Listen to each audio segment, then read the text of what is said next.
This is currently the 19th of September, and here we go with the news for the day. As I'm still trying to edit yesterday's video. From Sky News.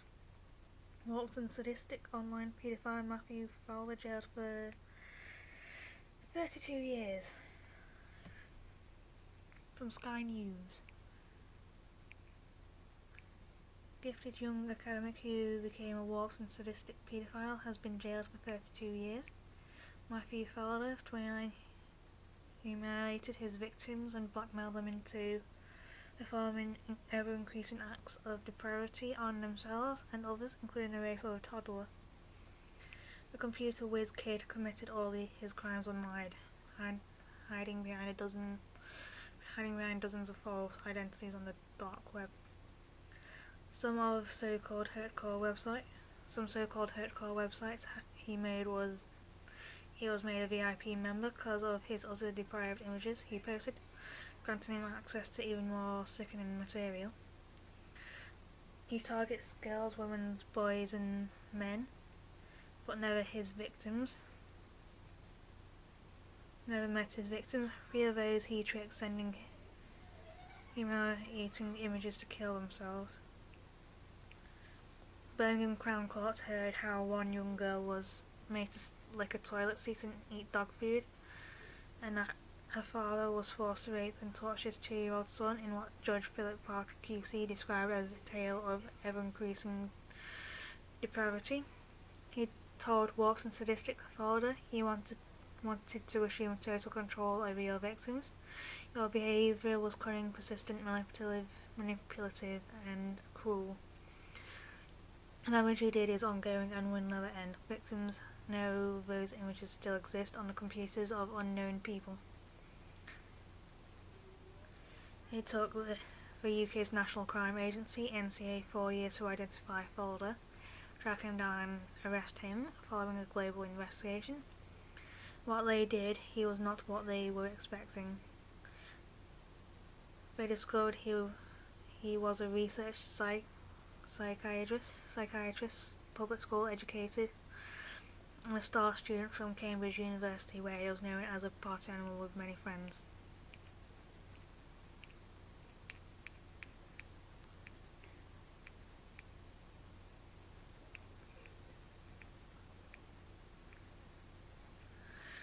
Fowler's double life began as a voyeur when he hid cameras in the bathrooms and toilets of his fellow students and friends. Later he targeted teenagers, offering babysitting and dog walking services for pocket money. On the marketplace website Gumtree, posing as a depressed female artist called Liz, he chose the most vulnerable, offering them money for topless pictures, then threatening them to expose her if they did not send him more explicit and humiliating pictures. One male victim was blackmailed into eating his feces and drinking urine. And in an email to one 15-year-old girl, he said, "I wanted to offer you 2 choices. A, take some more photos for me, slightly different than before. B, I get upset and instead of sending money, I send printouts of all the pictures you have done to your address at many points in the future in envelopes that your mother is likely to open." The victims told Sky News, "I didn't tell anyone. I was ashamed. Obviously, you've heard what the pictures were like. They were awful, and I didn't want any of my friends to know that I wanted to do that. It was all online through the internet, so I felt no one would understand because there was no one there holding a knife to you saying you'll do this, even though it felt like that.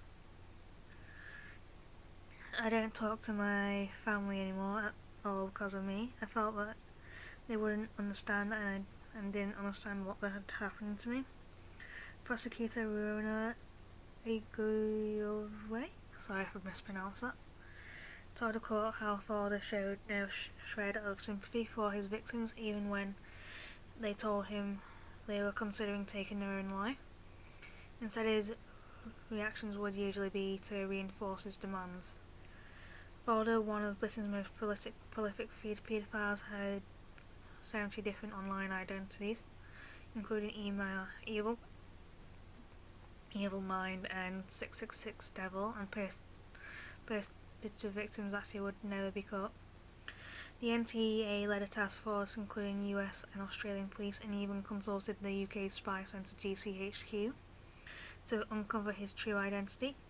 When he was confronted with his crimes after being arrested last summer at Birmingham University, where he is working as a researcher, after finishing a doctorate at Cambridge, he told investigators, "That sounds like a rap sheet from hell."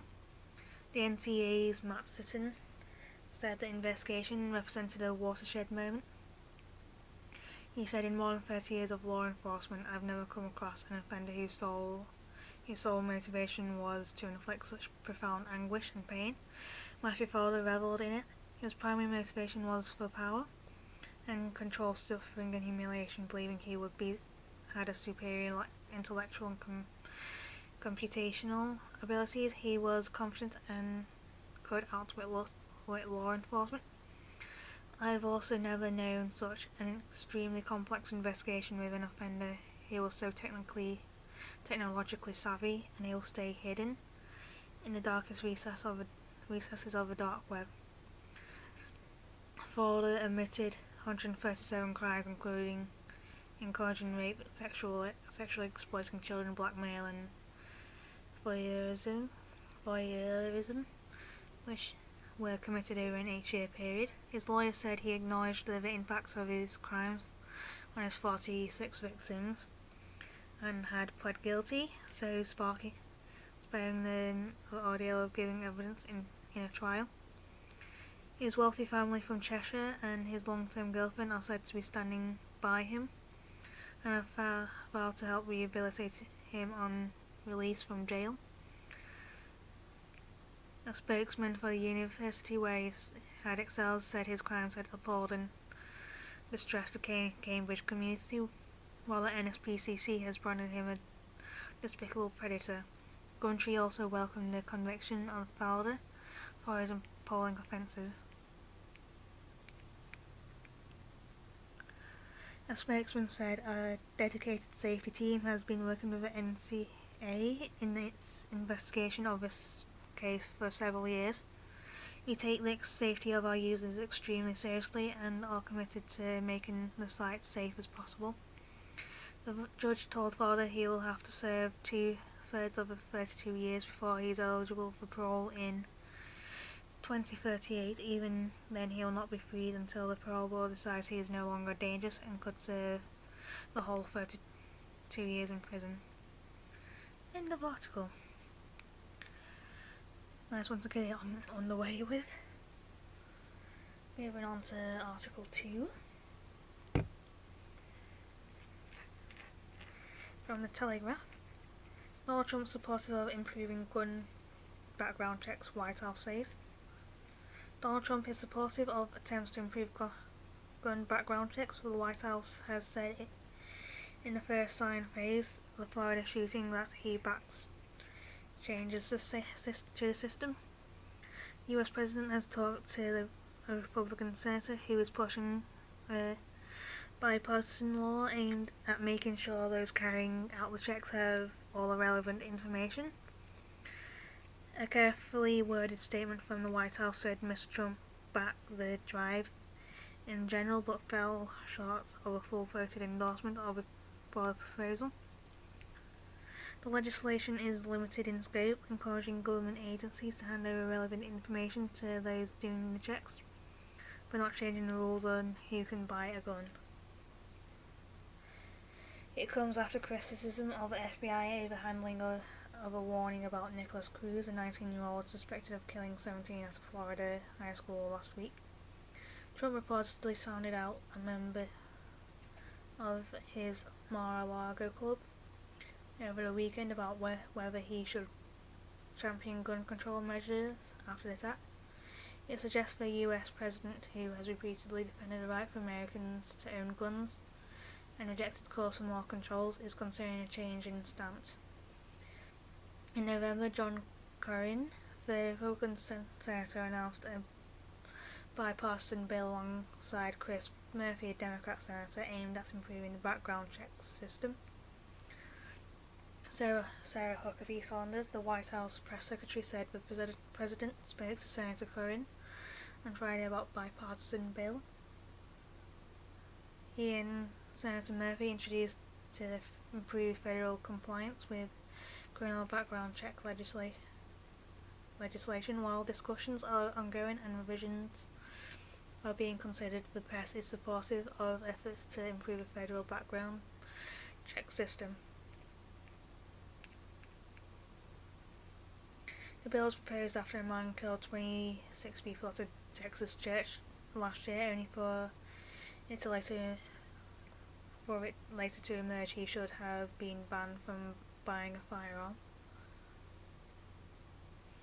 His history of domestic abuse was known by the US Air Force. His former employer was had not been passed to those who carry out the gun background check. The FBI last week admitted it had failed to act properly over the specific warning that Cruz has a potential gun attacker.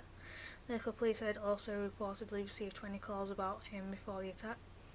The senator's proposals, dubbed the National Fix NICS Act, focus on the National Instant Criminal Background Check System, NICS, which is maintained by the FBI. The database cross-checks to determine if a prospective gun buyer has a criminal record or is ineligible to purchase a weapon. It relies on information being passed on by government agencies, something that the senators pushing the bill believe is not happening properly. The legislation would force state and central government agencies to draft plans on how to better pass on background information to the database. It would also provide extra money for help improve the reporting of felony and domestic abuse charges. However, the legislation does not tighten the rules on who can buy a gun, something the victims, politicians and campaigners have been calling for after the Florida shooting.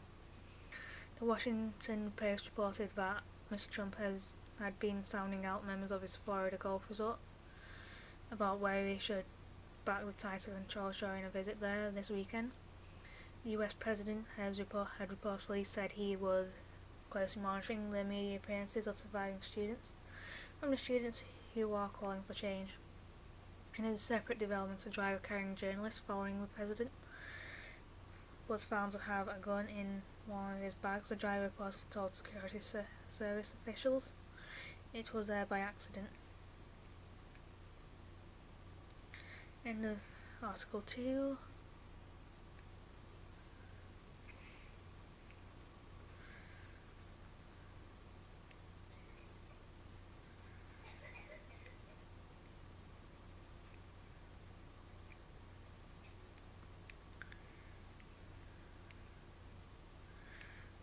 Nope.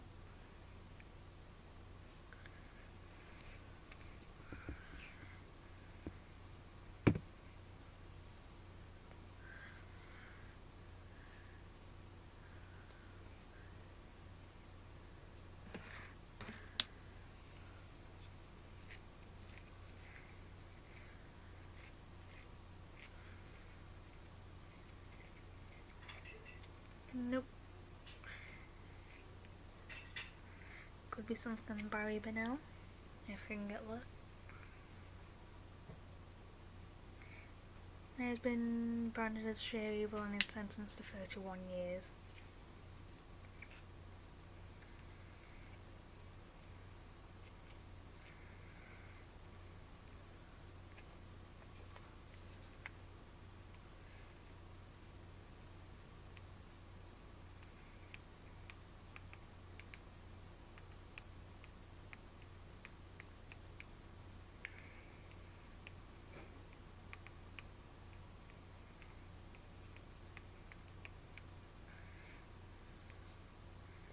Possibly got something. Nope. Can I say end of part 1? Part 2. Here we go with BBC News UK on Twitter. The Devil Incarnate, Bennell branded sheer evil as the Bournemouth football youth coach is sentenced to 31 years for child sex abuse.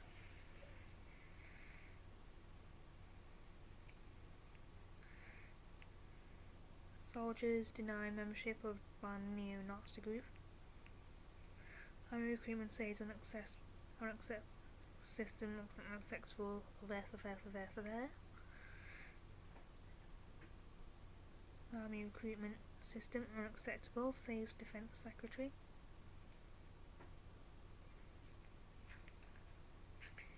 It's 10 years since Shannon Matthews was reported missing by her seemingly distraught mother, only for the disappearance revealed as a hoax. Laurie Love case, US abandons extradition case.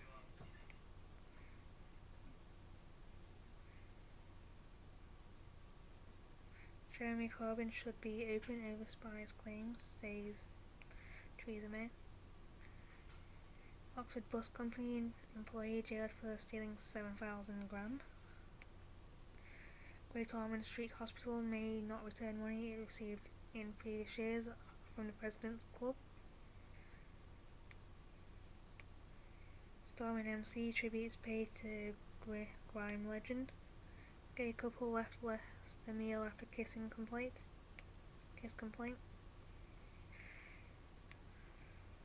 Ferrari driver lost control of car before death crash.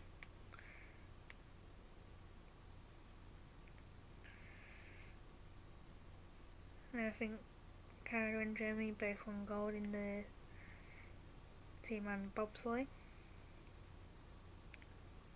Our goal is a funding system which provides value for money for graduates and taxpayers. Prime Minister Theresa May outlines review of university. Meat supplier Russell Hume falls into administration. A third of UK adults underestimate calorie intake.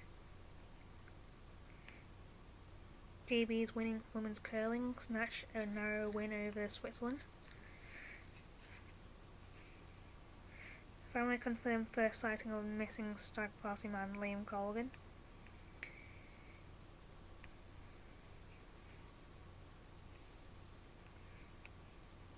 Caption frustration, Nadia Marco's tweets get people talking about the issues faced by deaf cinema goers. Cash ISA savings rates begin to tick up. 1 in 10 KFC outlets in Yorkshire are open following delivery issues at fast food chain.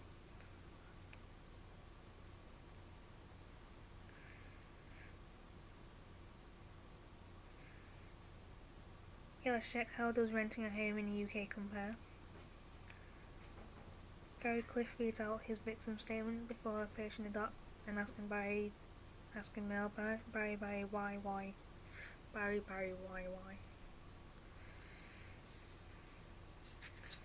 Benell briefly glances up at him, Cliff ushered away by court clerk.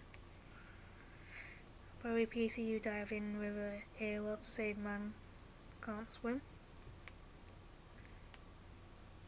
Cassie Hayes, man admits unlawful killing of travel agent.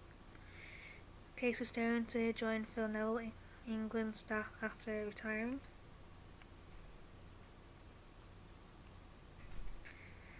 Royal Mint to release new 50p coins featuring some of Beatrix Potter's favourite fictional characters.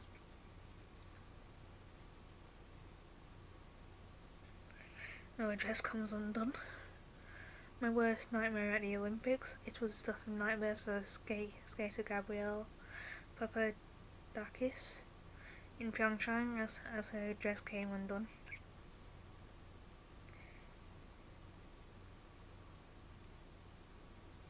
Liz Christie has made good progress in her bid to be fit for her final Winter Olympics. Whale chance in Pyeongchang. Caden Fleck river death, parents speak of nightmare ordeal. Hundreds of London cab drivers working outside capital.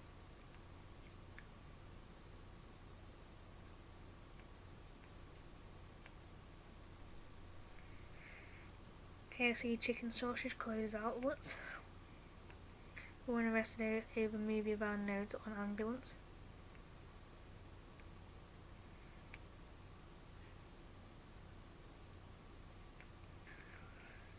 Australian Wayne Bennett has been reappointed as England's head coach.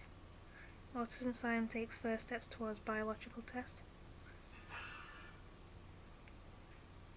It's a huge win for Great Britain. Britain sent 7-6 against Denmark. That's 4 wins and 3 defeats at Pyeongchang in men's curling.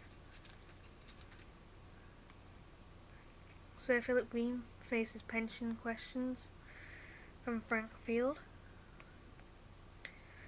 Oxford Haiti scandal, suspects physically threatened witnesses. BAFTA Awards 2018, most stars wear black to bring times up to Britain. Employers who still have antiquated attitude to female workers. Karelian investors were fleeing for the hills. Tuition fees, Theresa May challenges university costs. Rochdale 2, Tottenham Hotspurs 2. And BBC News UK. Moving on to BBC News World. In Iran, 3 police officers die in clash with dervishes. Runaway cow escapes Lord's house to live on a desert island. Major Russian mafia trial opens in Spain. It came out the wrong way. Outrage at NBA stars racist video. Russian burning church hearts engulfed in controversy. Berlusconi's handshake advice for a BBC reporter. Cliff Church gives Ethiopian priest a daily test of faith. JJ read it. NBA star apologies after racist video outrage. Indian bank branch at centre of $1.8 billion fraud is closed. Deadly rubbish collapse in Mozambique. Trump supportive of improved gun background checks. Basque-speaking footballers told they could be sent off. Mexico special agents found dead after cartel kidnapping. Beijing trials pay per ride scheme for Lyft passengers. It's another goal for Norway as the men's team final for ski jumping. Channeling Marilyn Monroe, Fergie sings US national anthem at NBA All-Stars game, and social media gives her the red card. Scored for Norway, Harvard Laurensen, set to win gold Winter Olympic record to win the men's 500 speed skating final by 0.01 seconds, hundredth of a second.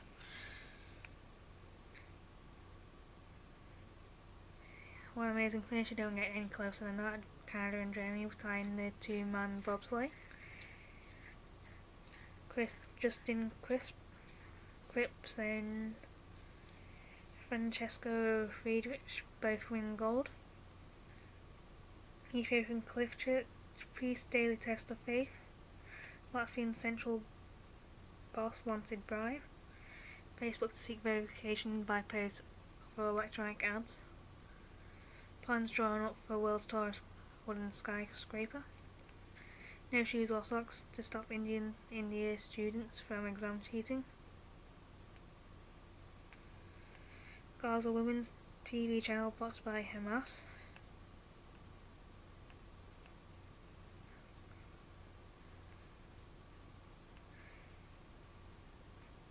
Iceland's mooted circumcision ban sparks religious outrage. Nigeria's Boko Haram crisis court frees 475 suspects. Indians who abused witches arrested by police. Stink bugs threatens New Zealand car imports. Wreckage of crashed Iran plane found, report says. BB starts Igbo and Yoruba services in Nigeria. Anti-doping case has been opened against Russian medal-winning curler Alexander Krushelnitsky says the Court of Arbitration for Sport reminded that Russia is set to be welcomed back into the Olympic fold as a Games closing ceremony.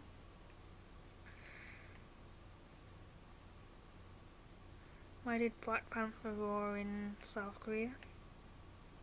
Avalanche in French Alps kills father and daughter. Justin Trudeau in India, is a Canadian MP being cold-shouldered. Terracotta theft, Chinese anger over stolen warrior thumb. Rio de Janeiro violence, hostages freed as prison riots ends. What is it like being female director in Bollywood? Donald Trump Jr. dinner chat offer criticised. Australian rugby star Carl Mitchell Hunt avoids drug conviction. Iran plane crash, agonising wait continues for relatives.